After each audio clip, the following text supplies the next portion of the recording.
ยังไม่ทันรู้จักกูเลย แต่ว่าเขาคอวิดีโอมาเลยค่ะจังหวะมึงเขากดผิดเพราะวะ มึงบอกว่าเธอตกหลุมรักขึ้นไม่ไหวโทรมาพี่หวายมองมุมมองความรักเป็นยังไงหมายถึงว่างั้นต้องขอถาม คำถามกูแรงไปเหรอ เมื่อก่อนมันจะมีเชนอีเมลก็คือแบบว่ามันเขียนแบบ100 วิธีที่จะฆ่าไออย่างเงี้ย 100 ways to kill why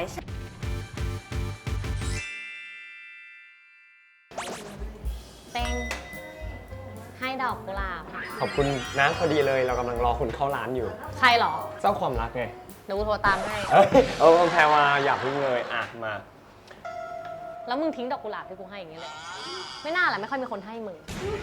แพรว่าเอาดีๆ แต่ก่อนเราก็ป๊อปอยู่เหมือนกัน ก็จริง ก็อย่ามาคิดอย่างนี้ดิ ดอกทานตะวงดอกทานตะวันส่งถึงก ด อ อง กทานตะวันส่งถึงกองขนมจีบไม่พูดดีกว่า ยินดีต้อนรับสู่รายการแพรพันธ์จอยนะครับวันนี้เราอยู่กันที่แบบว่าคาเฟ่ คาเฟ่ซีแอนด์บาร์นะคะ ก็เป็น จริง คาเฟ่ที่มีทั้งอาหารคาวอาหารหวานและก็ที่สำคัญคือมีเฟรชฟรอเซนโยเกิร์ตด้วยที่แบบว่าเป็นของขึ้นชื่อ และลิซ่าเคยมาที่นี่ด้วยลิซ่ามาแล้วลิซ่าจะไม่มาได้ยังไง กูความได้ปะเป็นแบบวิสาดอะไรอย่างเงี้ยปะวันนี้ต้องให้เกียรตินิดนึง เพราะว่าแบบว่าแขกรับเชิญของเราคือปังที่สุด เราเชิญเขาเลยดีไหม เชิญเขาเลยเพราะว่าเดี๋ยวเรื่องพูดกูจะหลุดไปเยอะ งั้นมึงเชิญขอแบบทางการแบบยิ่งใหญ่ สวัสดีครับ สวัสดีค่ะ เอ้ย เฮ้ยงงว่ะวันนี้เรามาเต้นหรืออะไร เล่าจุดเริ่มต้นของความเป็นมาก่อนเรารู้จักกันแบบคือแบบบังเอิญเอาดี ไม่จริงๆแล้วพี่หวายเป็นลิสต์แขกที่เราสองคนรู้สึกว่ามึงเราอยากให้เขามาแต่เราไม่รู้จักเขาแต่ไม่เป็นไรแต่เราอยากให้เขามานะ จนวันหนึ่งที่พวกเราไปเกาหลีกันพี่หวายอยู่เกาหลีพอดี ๆคือเรื่องของเรื่องคือพี่หวายทักหาแพรวาก่อนใช่ไหม พี่หวายทักมาบอกว่าแบบอยู่เกาหลีเหมือนกันนี่ก็บอกว่าอุ้ยจริงเหรอพี่หวายมานัดเจอกันนี่ก็รู้สึกว่ายังไงดีวะตารางเราไม่แน่นอนเลยแล้วก็ ตารางไม่แน่นอนมาก เกรงใจพี่หวายเลยทักหาปัตเตอร์ เขายังไม่ทันรู้จักกูเลย แต่ว่าเขาคอวิดีโอมาเลยค่ะจังหวะมึงเขากดผิดเพราะวะก็เลยบอกแฟนว่าเธอคนเนี้ยโทรมาคนที่ร้องเพลงตกหลุมรักขึ้นไม่ไหวอะโทร ไม่ มา ใช่มึงบอกว่าเธอตกหลุมรักขึ้นไม่ไหวโทรมา ผมแดงเท่านั้นแหละกูรู้เลยตัวจริง ตัวจริงก็แบบพี่หวายก็อย่างไปไหนคุณน้อง จริง เท่านั้นแหละก็คือจบด้วยวงล่ำ ใช่ พี่ไหวแบบมาถึงแล้วแบบสนิทกันเลยเพราะว่าเมาแล้ว มึงเรานั่งข้างกูจังหวะที่นั่งข้างใช่ไหมกูอยู่อย่างเงี้ยกูเขินหน้า เกรงไง คือมึง แบบ มึงเข้าใจคำว่าดาราหน้าปกหนังสือป่ะ หน้าปกอัลบั้มที่เราซื้อกันอะอัลบั้มแบบ KYC KYC KYC KCY ไม่ไหวสิ ตื่นเต้นวันนี้นะคะที่เลือกร้านนี้เพราะว่าคิดว่าร้านมันชิคมันมีทั้งอาหารคาวอาหารหวานก็เลยคิดว่า เป็นคนแบบหวานอมเปรี้ยว แบบเฟียสแต่พี่หวานเคยมาแล้วมันก็เอาอาหารลงแล้วกัน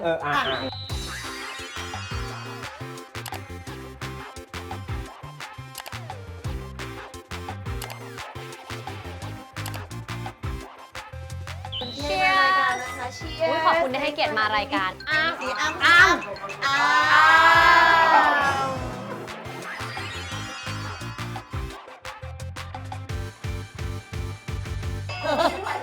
จริง ขอบคุณพี่หวาย มาก มาก กูจะจำไปตลอดชีวิต ไม่ เลย แล้วตอนแรกใช่แล้วตอนแรกวันนั้นคืนนั้นที่เรานัดกันไม่อยากการันตีไม่อยากไปคอนเฟิร์มเลยพี่หวายว่าเราจะออกไปเพราะกูเหนื่อยมากสรุปอีพัดมาบอกว่ามึงเราต้องไปนี่แบบว่านี่บอกว่า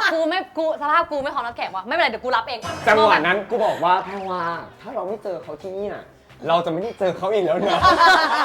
นี่เนี่ยบอก ไม่ได้ออกมารายการนะจะไม่ได้มารายการ เพราะกูไม่รู้ว่ากูจะแบบจะคุยกับเขายังไงอะไรยังไงดี นี่ก็เลยบอกว่าให้โซจูมันนำทาง ไป ไปเนื่องด้วยว่าเทปนี้เป็นเทปที่เราออกวันที่ 12 กุมภาพันธ์ใกล้วาเลนไทน์แล้ว เครียดเลย รายการนี้ออกไปเดี๋ยว DM ก็แตกแล้ว แต่ว่าถ้าใครจะจีบพี่หวายนะครับ ผ่านพาร์ทก่อนอีกแล้วเหรอ อีกแล้วเหรอ กูถามหน่อยตอนที่มึงพูดเทปแจนเงี้ยมีคนทักมาปะ ไม่มีอ่ะ เวลามีแฟน วันที่สุดนะ เราเป็นคนแบบโอเพนแค่ไหนเต็มที่แค่ไหน ถ้าให้เปอร์เซ็นต์ก็คือให้1,000เลยประมาณเนี้ยคือจะไม่แบบ เป็นคนที่แบบไป full steam เลยอะไรประมาณเนี้ยใช่ เจ็บก็เจ็บให้มัน เจ็บก็เจ็บคือไม่ได้เผื่อมีการเผื่อใจหรืออะไรไว้เล เขา ย เรียกว่าอารมณ์ศิลปินไงกูก็เป็นเหมือนเขาเลย เพราะอะไรรู้ไหม เข้าใจ แบบว่าดายทุกอย่างด้วยความรักดาวนานไหมเวลาแบบสมม ถ้า ติว่า ถ้าอกหักเลิกทีนึงอ่ะ ดาวนานค่ะ เป็นคนที่แบบเขาเรียกไง อย่างที่บอกคือเราจะเวลาเราทุ่มคือเราทุ่มเลยเต็มพันเต็มร้อยอะไรอย่างเงี้ยค่ะ ก็เลยเวลาเจ็บอะมันอาจจะแบบเจ็บมากๆ แต่ว่าพยายามบอกตัวเองตลอดว่าแบบว่า it's okay เดี๋ยวทุกอย่างก็ผ่านไป แล้วทำอะไรอ่ะเวลาแบบอกหัก เคยเปิดเพลงตัวเองฟังไหมตอนอกหัก เสียใจแต่ไม่แห่อย่างเงี้ยเหรอเต็ง แต่คนแรกอย่างนั้น พี่หวายทำยังไงก็คือปล่อยดาวไปเลยปะ ก็ปล่อยดาวไปเลยอะไรอย่างเงี้ยให้มันแบบไปตามเวลาให้มันไปตามฟิลเลยดีกว่า จะอยากร้องไห้ก็คือร้องไห้อยากเหวี่ยงก็คือเหวี่ยงไปเลยอะไรอย่างเงี้ยครับแบบเหมือนไม่ได้พยายามที่จะฝืนมันไหวอะไรประมาณนี้ แต่ว่ากับ relationship ที่ผ่านมามันแบบว่ามันยาวนานมาก แล้วก็ใช่แล้วมันแบบมัน7 ปีอะไรอย่างเงี้ยคือเฮิร์ตอยู่แล้วแต่ว่าด้วยความที่ว่าทั้งคู่ยังรักกันอยู่อะไรอย่างเงี้ยค่ะก็คือยังคุยกันได้ยังปลอบใจกันอยู่อะไรอย่างเงี้ย เรายิ่งโตขึ้น จริ ยิ่งได้เรียนรู้ถึงแบบว่า ใช่ จริงๆแล้วเราไม่ควรเสียใครไปเลยอ่ะในชี ใน วิต ชีวิต ใช่ แล้วแฟนเก่าอ่ะเขาคือคนที่รู้จักเรา ถูก ดีที่ ดีที่สุด ในเวอร์ชันหนึ่งที่เราเป็น ใช่ ในตอนนั้น จริงๆ เขาสามารถปรึกษาให้คำปรึกษาเราได้ดี จ มาก ริง จริง ๆเพราะฉะนั้นเทปนี้ออกไปนะ agree แฟนเก่ากูทุกคนอ่ะทักกูมาได้หมดเลยกูพร้อมจะเป็นเพื่อนกับทุกคนและด้วยไหมด้วยเป็นไหมเวลาแบบดาวมากๆอ่ะต้องการใครสักคนไหมหรือว่ายังไงหรือว่าอยู่ หรือว่าอยู่คนเดียวได้ ไม่ได้เลยคือเป็นคนที่แบบว่าติดแม่มากก็อยู่กับคุณแม่ใช่ เฮ้ยแต่ดีนะ ใช่แต่ว่ามันก็จะมีบางครั้งบางคราวที่แบบว่าเรารู้สึกว่าเราไม่อยากให้คนอื่นแซดอะไรอย่างเงี้ยวันนั้นก็คือจะอยู่คนเดียวดูซีรีส์ในห้องนอนเล่นกับสุนัขอะไรไป ไม่แต่ว่าเดี๋ยวต่อไปเล่นกับเราได้นะ เพราะว่าถ้าเล่นกับชอบเล่นกับสุนัขใช่ไหมคือเราเป็นหมาหลายรอบแล้วแม่จริงๆคือเราเป็นหมาหลายรอบมากเวลาเพื่อนแบบ SOS ปุ๊บแป๊บนึงแบบว่า ไปปุ๊บเสร็จแล้วปุ๊บเพื่อนคุยดีกันกูเป็นหมาเลยอะจริงมีดอันเนี้ยไม่ต้องแทงใครแทงกูเองเลย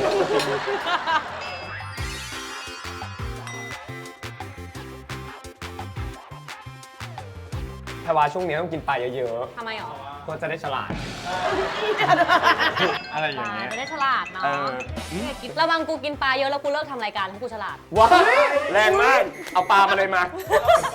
พี่รู้สึกไหมว่ารอบเนี้ยเหมือนไปแล้วแบบเจอย่านที่แบบวัยรุ่นแบบอายุพอๆกับเราเยอะแยะ ใช่อาปูจอง เนาะ รู้สึก เปลี่ยนไปมากหลัง เปลี่ จาก ยน แบบช่วงโควิดอ่ะ มันดีเนาะ ใช่มันแผ่วๆ ดีจริง ใช่ปลาเป็นอากายมันแบบโอ้ว้าว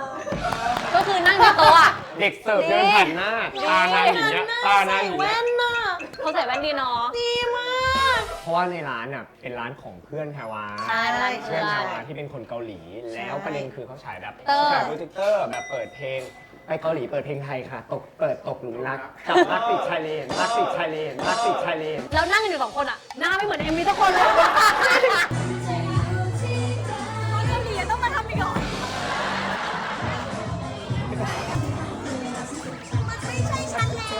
คือเทปเนี้ยใกล้ออนแบบว่าช่วงแบบวาเลนไทน์ ค่ะ เลยอยากรู้ว่าพี่หวานเนี่ยแบบมีป๊อปปี้เลิฟไหมได้ดอกกุหลาบเยอะไหมสมัยเรียน มีได้มีแต่ว่ามันเป็นหนึ่งในเรื่องที่ทำให้ฉันโดนบูลลี่ อุ๊ยโดนบูลลี่เหรอ โดนบูลลี่เลยเหรอได้ดอกกุหลาบ เนี่ยไม่ว่าทุกเรื่องอะไรเนี่ย โอ้ นาง จริงๆ ดึงดราม่ากูตลอดเลยเหรอพี่ มันมีวาเลนไทน์หนึ่งตอน 6th grade ก็คือมีรุ่นพี่เนี่ยส่งกุหลาบกับตุ๊กตาให้ พี่ก็งงว่าเฮ้ยใครส่งให้ไอวะเพราะไอตอนนั้นคือเด็กมากแล้วเป็นหนึ่งในน้อยคนในห้องที่ได้ แล้วทุกคนมันเป็นฟิลเหมือนแบบฟึบอย่างเงี้ยเหมือนแบบ เฮ้ย หี้ หวายได้ อย่างนั้นเลยแล้วคือเพื่อนสนิทไอที่จริง ๆ เพื่อนสนิทไอที่แบบกินข้าวด้วยกันมานอนบ้านกัน just because of that day ทิ้งไอเลย จริง ทิ้งแบบพอจะไปกินข้าวคือไม่กินข้าวด้วย ต้องกินข้าวในห้องน้ำอย่างนั้นนะ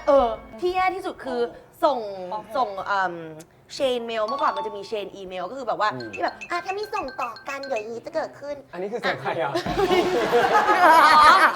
จดหมายลูกโซ่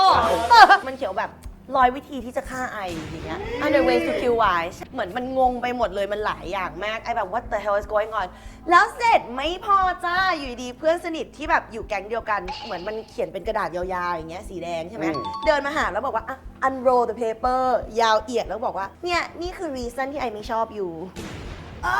อย่างนั้นเลยโห เฮ้ยโหดมากเลยนะเป็นการแบบโดนแบน ไม่แต่ว่าเราก็เคยมี ใช่ เรื่องราวในโรงเรียนอ่ะแต่บางคนแยกแยะได้ก็แยกแยะบางคนแยกแยะไม่ได้ก็แบบว่าจมอยู่กับ ความทุกข์ไปเลยแต่กูดันแยกแยะได้ไง ก็ใช่ กูแบบลุกขึ้นสู้เหมือนลูเซอร์ คือมันฟีลอย่างนี้แหละป .6 เหมือนกันเอาง่ายๆคือมันใช้กูไปซื้อของชิ้นหนึ่งสมัยก่อนเด็กสมัยก่อนป .6 รุ่นเราจะชอบแบบใส่แว่นตาเกาหลีก่อนแว่นปลอมใส่ไปโรงเรียนแกล้งแบบ ฉันก็ทำ กูต้อง เกลียดตัวเอง กูต้องให้แม่ให้พ่อแม่กูพากูขับรถไปประตูน้ำขอนแก่นเพื่อที่จะแบบ100 กิโล จริงเหรอ100 เพื่อที่ไปซื้อ โลนะ เพื่อที่ไปซื้อมาแจกคนทั้งห้อง แต่กูทำไม่ถูกใจมันเพราะกูไปไม่ได้กูร้องไห้เลยแม่กูก็ไม่พาไปแม่กูบอกว่าอย่าทำแบบนี้กูก็เลยรู้สึกว่าโอเคเชื่อแม่คือแม่ตอนนั้นไม่ได้เข้าใจว่ามึงรู้ไหมว่าเพื่อนกูเนี่ยคนนี้คือโลกทั้งใบของกูในโรงเรียนเลย คือเขาไม่ได้มารู้หรอกว่าเพื่อนคนนี้มีอิทธิพลแบบ1 2 3 4ยังไงเขามาเจออะไรในแต่ละวันทั้งโรงอาหารนะมึงคิดดูว่ากูนั่งคนเดียวอะต้องกินข้าวคนเดียวเพราะว่าทั้งแถวนั้นอะเขาไม่ยุ่งกับกูเลย เพราะเขากลัวไอ้เนี่ยจะเกลียด เข้าใจเลย แล้วตอนนี้ไอ้นี่ยังคุย อยู่ ทัก ไหน มาอยู่ปะ ก็ เขาเพิ่งไปก่อน ก็ยังเป็นเพื่อนกันได้แต่กูแบบกูโอเคไง มึง ไม่แต่ว่าหัวเราะที่หลังมันดังกว่าเสมออยู่แล้วแพรวาแป๊บนึงแพรวาอันนี้เรื่องของกูค่ะ ก็นั่นแหละ ไม่ได้อะเขาทำกับมึงขนาดนี้อ่ะ อย่าอินเกินหนึ่งแต่เชื่อไหมว่าเขาอะมาขอโทษกูเอง แต่กูไม่เหมือนเดิมแล้ว ถ้ามึงเหมือนเดิมกูจะด่ามึง ก็คือจะช็อกนะ เออ ไม่โอเค จ นะ ริง ใช่ ๆถูกไหมล่ะแต่กูก็เชิดไง ไม่แต่ว่าไอ้จำได้แต่ว่าเราไม่ ใช่ ควรเกลียดใครไงกู ใช่ ไม่คุณมาก กูไม่ได้เกลียดแต่กูแค่แบบไม่ต้องมายุ่งกับชีวิตกูไง แพรวา ได้จริง ใช่ จริง คือมึงเคยทำอะไรไว้กูจำได้ แต่ว่าของมึงยังดีที่มึงขอโทษไง หัวจนลมคอนด็อกเริ่มอร่อยแล้วอีก ไม่ก็อีพัทอ่ะอีพัตเตอร์อ่ะชอบให้โอกาสคนเยอะ ใช่ ชอบใจดีทั้งที่เขาไม่ได้ดีกับมันเลย แพรวาซีซ่าสลัดอร่อยไหม จะอร่อยกว่านี้ถ้าได้ราดหน้าคนนาน อืม มาเลยเจ๊ พี่ไหว เชียร์ อย่าไปบอกมันแต่สังคมกูอะยังไม่ได้น่ากลัวเท่าสังคมแบบบ้านของผู้หญิงชะนีไงชะนี ผู้หญิงมันเกลียดกัน ทำร้ ง่าย กลัว ใช่ เฮ้ยอยู่ผู้ชายก็ทำไอ้นะ โดนลาดโกโก้ก็โดนมาแล้ว เฮ้ยอ๋อ จริงๆ แบบอยู่ในร้านอาหารเลย like in the canteen and just like คุณแม่ไม่ยอมใช่ป่ะตอนนั้นอ่ะ ไม่ยอมค่ะ แม่เขียน letter หา father ใช่เห็นแบบเขียนแบบว่าเลย แม่เขียนแล้วยากขึ้นไหมใช้ชีวิตยากขึ้นไหม ไม่เพราะว่าอะไรรู้ป่ะ แม่บอกไปเลยว่าเขียน letter แล้วสรุป letter หายไปไหน ไม่ได้ส่ง ลืมส่ง หนักมากแต่ว่ามันมีเพื่อนคนหนึ่งที่อยู่ด้วยกันมาตั้งแต่เด็กแต่ว่าเหมือนไม่เคยได้กินข้าวกันหรืออะไรนะ แต่ว่า I know her and she knows me ตอนเนี้ยเหมือนมาคุยกันหนูเรากินข้าวในห้องน้ำใช่ปะนางกินข้าวบนดาดฟ้าแล้วคือแบบเราคือคุยกันว่านี่ทำไมเราไม่ได้มากินข้าวด้วยกันวะอะไรอย่างเงี้ยทำไมเราไม่รู้ ต่อไปนี้ถ้ามีเรื่องไม่ต้องห่วงเพราะว่ามีแพรพัดพ่วง ใช่ตอนนี้คือไม่หมดละใครกล้ายุ่งเจอเลยนะ อย่ายุ่ง เฮ้ยมันโคตรมา มึง ก ดูหน้า อะ กูด้วย เฮ้ยแต่ยูโตมาอย่างดีมากเลยนะ thank you แต่เขาเรียกว่า I think อันเนี้ยมันทำให้ไอแบบ strong ขึ้นมากๆ จากหลายๆอย่างที่เกิดขึ้นอะไรอย่างเงี้ยแล้วก็บูลลี่หลายคนก็คือมาบอกไอว่าแบบแบบ I'm really sorry ก็เป็นเหมือนประมาณนี้ว่าไอขอโทษที่แบบ อย่างน้อย นี้ เขาก็ เกิด คิ ขึ้ ด น ได้ นะ นะ อะไรอย่างเงี้ย โชคดีนะที่สอบติดโรงเรียนรัฐ กัน เราโดนอะไรบ้าง ม.1 โดนแบน เพราะว่ามีรุ่นพี่มาชอบ โชคดีมากที่รุ่นเดียวกันมีญาติเรียนด้วย วิ่งร้องไห้วิ่งไปหาญาติแล้วบอกว่าโดนแบนน่ะก็ร้องไห้ กูไปช่วยมึงนะถ้ามึงชม แล้วญาติบอกว่าไม่เป็นไร มึงก็เรียนพวกกูไง ใช่ แล้วอีกรอบหนึ่งก็คือจะโดนตบยังไม่ทำอะไรเลยแต่จะโดนตบ ก็เลยวิ่งบอกว่า มึงจะมีคนมาตบกู ย่าบอกว่าเดี๋ยวกูตบแทนนี่ก็โอเค แล้วก็ไปยืนหลังย่าแล้วก็มาดิย่ากูตัวใหญ่ เขาเคยเขียนแบบกระดาษมาติดหน้ารถอะว่าให้ไปปีนต้นนิ้วอะไรไม่รู้แล้วนี่โกรธมากเพราะรู้สึกว่าเกลียดกันไม่เป็นไร แต่ว่าต่างคนต่างอยู่ดิวะ ลองกูไปกรีดรถมึงบ้างปะล่ะ มึงเอาอะไรมาวางบนรถกูอย่างเงี้ยมันเกินไปปะจริง ๆ สามารถฟ้องได้เลย แต่เราก็รู้สึกว่าแบบให้มันแล้วกันไปที่ไม่อยากมีเรื่องไม่อยากไปยุ่งด้วยอะแต่ทุกวันนี้ก็คือทักมาเหมือนแบบเป็นเพื่อนกันที่แบบ ใครก่อน แบบ ใครก่อน ชนกัน ชนหน่อย ก่อนที่จะเข้าเรื่อง ถ้าว่าลูกมา ก่อนที่จะเข้าเรื่องทูบเพราะมันจะโศกจึงมาก โตจึง ผู้ชายแบบไหนบ้างที่ไม่หวานแบบไม่เอาเลย แบบกูเลยที่เป็นตัวกู ไม่หนึ่งเลยไม่ loyal แบบว่าไม่รักเดียวใจเดียว อันนี้คือแบบ I can't เลย คือไม่รู้ว่าพูดถูกหรือเปล่าแต่ไม่ชอบผู้ชายที่อีโก้สูงไปอะเหมือนแบบ เพราะว่าเราสูงแล้ว เจอมาเจอกับฉัน จะมา นะ เจอสูงก็เราไม่ได้นะอะไร ไม่ชอบคนที่ไม่รักครอบครัว ชอบ family man ใช่ชอบ Family Man คือแบบชอบคนที่แบบว่า into like family ของเขาแล้วก็คือถ้าสมมติเราเห็นว่าเขา nice กับ family เขาเราก็จะมั่นใจว่าเฮ้ยเขาจะ nice เขา กับ ก็ เรา จะ กับ nice กับ family เรา เรา สเปค สเปคเป็นไง ถ้าไม่พูดถึงนิสัยได้ไหมเพราะว่าหลาย ได้ รายการอ่ะคือจะชอบพูดแบบอย่างนี้แบบไม่เป็นไรแต่แบบขอเป็นเรื่องหน้าตาบ้างก็คือ ได้ ก็ชอบแบบคนที่สูง ชอบลูกครึ่งชอบหุ่นเปียะๆอย่างเงี้ย อาซี ชอบหุ่นแบบ ripped like เพราะว่าพี่หวายจะมักจะคุยภาษาอังกฤษกับแฟนใช่ปะ ใช่ แต่ไม่อยากพูดอังกฤษเราพูดเกาหลีแทนได้ไหมอะ เขาถ้าเป็นคนเกาหลีสูงกว่า แต่ว่าหุ่นอาจจะต้องดูอีกทีนึง ไม่เป็นไร it's okay โอเค เพราะว่าเดี๋ยวนี้นวัตกรรมมันมาแล้วเราสามารถสร้างซิกแพคได้ เราก็ไปเกาหลีมาเทปล่าสุด เป็นเตีย โซจึ้ง ตอนนี้แบบหมายถึงว่าพอจบแล้วตอนเนี้ยแบบเราพร้อมกำลังจะเริ่มต้นใหม่ พี่หวายมองมุมมองความรักเป็นยังไง หมายถึงว่างั้นต้องขอถาม คำถามกูแรงไปเหรอ ใครเป็นความรัก ขอถามก่อนว่าตลอดระยะเวลาที่ผ่านมาทุกครั้งที่มีความรักเรามองถึงแต่งงานตลอดปะ มองเราไม่เคยคบใครเรารู้สึกว่าแบบเราอยากคบถ้าสมมติเราไม่เห็นฟิวเจอร์ตรงนั้นกับเขาคือแบบว่าไม่ชอบคบเล่นๆไม่ชอบที่จะแบบว่าอยู่แค่ในโมเมนต์นี้แต่ว่าอนาคตไอไม่เห็นอยู่อันนั้นคือแบบไอไม่ได้แค่น้อย จริง แล้วผู้ชายก็คือจะต้องเป็นเหมือนกันด้วยนะคือจะไม่ เราจะไม่เห็นฝ่ายเดียวนะ ใช่ก็เนี่ยแหละสาเหตุที่ 7 ปีมัน เพราะว่าคือพอมันถึงจุดหนึ่งที่แบบว่าเราคุยเรื่องฟิวเจอร์กันแล้วมันแบบว่าไม่มีการละกันอะหรือว่ามันมองแบบ business แบบว่าสูงกว่า relationship ทุกวันนี้ก็ยังรักกันอยู่ไออะรักเขามาก I know he loves me too แต่ว่ามันเป็นฟีลเหมือนแบบคุยกันเหมือนเพื่อนแล้วตอนเนี้ยจริงๆ แต่ก็ใครจะไปรู้เนาะในอนาคตอะไรอย่างเงี้ย maybe ตอนนี้ก็เปิดพร้อมกับ relationship ใหม่ๆถูกไหม เปิดพร้อมกับคนเรียกว่าเริ่ม พูดอะไรเนี่ย พร้อมเปิดรับ relationship ใหม่แล้วแบ พ บ ร้อมพร้อมชนค่ะชน ขอคนที่มองเห็นอนาคตร่วมกัน ใช่ อืม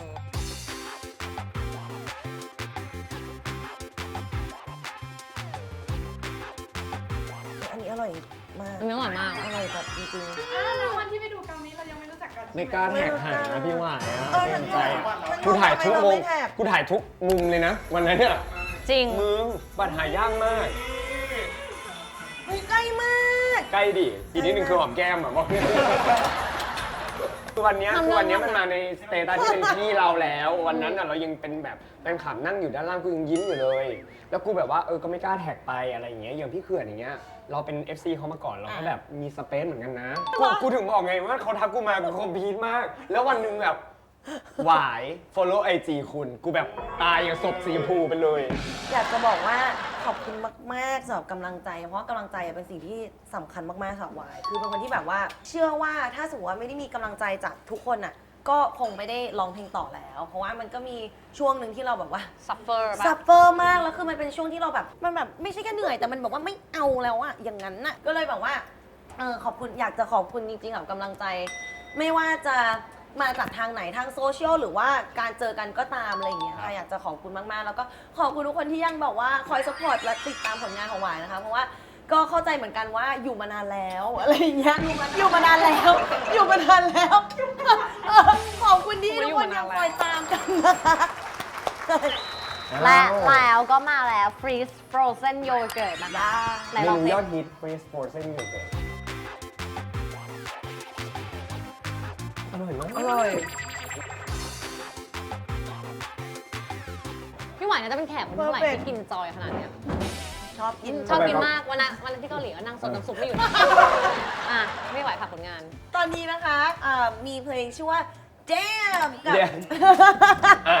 มีเพลงชื่อ Damn นะคะ แล้วก็ Based on Whose Story นะคะ ก็คือแบบว่าโปรดใช้วิจารณญาณที่พูดมา Based on Whose Story นะคะยังไงก็ฝากนะคะอยู่ในช่อง XOXO Entertainment YouTube Channel นะคะ ที่สำคัญขอฝากช่อง YouTube ด้วยนะคะ ตอนนี้ก็ทำออกมาทุกอาทิตย์เลยถึงแม้ว่าจะแบบว่าวิวไม่เยอะก็ตามนะ แต่ว่า enjoy การทำก็ยังไงก็ถ้าใครอยากดูแบบว่าอะไรคือคักๆหรือว่าขำๆนะคะ หรือว่าใครเครียดอยู่ก็ ครับ สามารถเข้ามาดูได้เลยที่ช่อง YC Vlogs จ้า วาชิบอกนะฮะพี่หวายแป๊บหนึงมีเรื่องเหน็บค้างคาในใจกูอยากฟังแบบเสียงสดมากเลย อ่ะ เสียใจแต่ไม่แคร์ หยดที่เสียให้เธอไป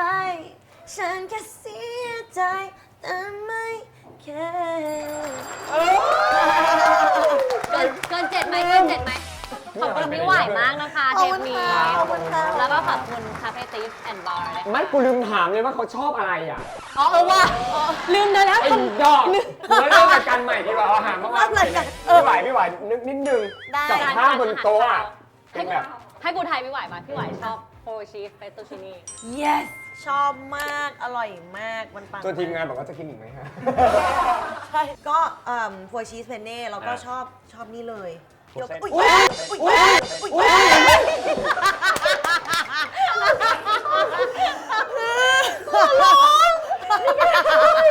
ชอบปูเส้นแพรวาล่ะ พวาชอบจานเดียวพี่หวายอร่อยโฟชีสเพนเน่ฟรีสโฟเซนโยเกิร์ตก็ชอบเบอร์นี้เหมือนกัน สำหรับกูนะกูชอบไอ้นี่ไอ้อะไรนะที่เป็นเส้นสปาเกตตี้อ่ะ เฟตตูชินี่ XO ซอสซี คื ฟู้ อ ด คือมันมีความนึกถึงรสมือแม่ตำแบบอะไรสิมันแซ่บจริง มันมีความเผ็ดนะ ใช่มันมีความเผ็ดแล้วมีความแบบแอบมีความแบบว่าเค็มๆนิดนึงอะไรอย่างเงี้ยรู้สึกว่ามันอร่อยดี แล้วก็โยเกิร์ตอันนี้โอเค ก็ฝากติดตามรายการด้วยนะครับ ใครชอบคลิปนี้นะครับ ก็สามารถกดไลค์กดแชร์กันได้นะครับ แชร์ออกไปเยอะๆเขาจะได้แบบจ้างงานพวกเราเยอะๆใช่ไหม ใช่ นี่นะ ใช่ นะ ไปกดแฟนเพจด้วยนะ อ่า ไทยพันนัดจอย ไทยพันนัดจอยนะครับสำหรับใครที่แบบติดตามอะไรอย่างงี้ ก็เราออนแอร์ทุกวันอาทิตย์นะครับ อาทิตย์เป็นอาทิตย์นะครับ ช่อง UNM Entertainment นะครับ กดไลค์กดแชร์แล้วก็ 2 ทุ่ม กดไลค์ละเยอะๆ จะได้เป็นกำลังใจให้พวกเรากับพี่หวายด้วยนะครับ ใช่ค่ะ แล้วก็ โอเค ฝากหวายชีวอล์กด้วยค่ะ please เอามาชนแก้ว ชนแก้ว เดี๋ยวมันจะไม่จบแม่อุ้ย มันรอ แพร เป็น วา ร้านนะ ปังนะ ไม่สเปคก็ทักมาก่อนจะได้มีคุยกันอะไรอย่างงี้ มาคุยก่อน ทักมาคุยก่อนอะไรอย่างงี้ คุยกับแฮร์รี่พอตเตอร์ คุยกับกู ทักหาพี่หวายเลยค่ะ เดี๋ยวพี่หวายจัดการเอง กูไม่ต้องยุ่งอะไรอย่างงี้ นะครับ เผื่อ แล้ เขา วก็ ทักภาษาอังกฤษเนี่ยมันจะลำบากเรา เออ ให้เขาทักพี่หวายเลย